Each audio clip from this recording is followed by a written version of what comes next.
എന്തോ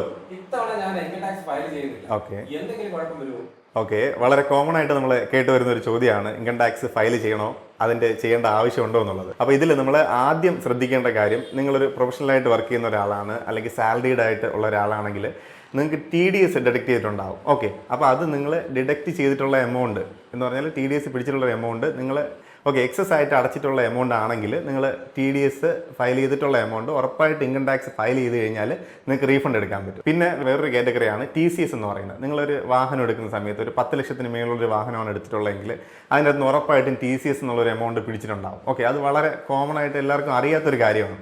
അപ്പോൾ ആ ഒരു എമൗണ്ടും നമുക്ക് റീഫണ്ട് എടുക്കാൻ പറ്റുന്ന എന്ന് പറഞ്ഞാൽ നിങ്ങൾ ടാക്സിൻ്റെ അണ്ടറിൽ പോയില്ല എന്നുണ്ടെങ്കിൽ അത് റീഫണ്ട് എടുക്കാൻ പറ്റുന്ന ഒരു എമൗണ്ട് ആണ്. പിന്നെ ഇതിനകത്ത് കാര്യമുണ്ട്, ഇത് എങ്ങനെ അറിയാൻ പറ്റും എന്നുള്ളത്. അതിന് നിങ്ങൾ സിമ്പിളായിട്ടൊരു കാര്യമുണ്ട്. അതിൽ നമ്മുടെ ഇൻകം ടാക്സിൻ്റെ സൈറ്റിൽ incometax.gov.in എന്നുള്ള സൈറ്റിൽ കയറി രജിസ്റ്റർ ചെയ്യുക. രജിസ്റ്റർ എന്നുള്ള ഓപ്ഷൻ ഉണ്ട്, അതിൽ രജിസ്റ്റർ ചെയ്യുക. രജിസ്റ്റർ ചെയ്തതിന് ശേഷം ഫയൽ എന്നുള്ളൊരു ഓപ്ഷനിൽ കയറുക. അതിനുശേഷം income tax returns view form 26A എന്ന് പറഞ്ഞിട്ടൊരു ഫോം ഉണ്ട്.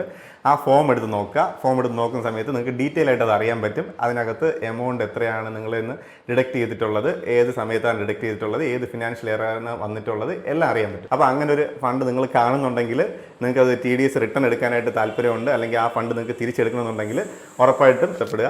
കൂടുതൽ അറിയാനായിട്ട് കണക്ക് പിള്ളയെ ഫോളോ.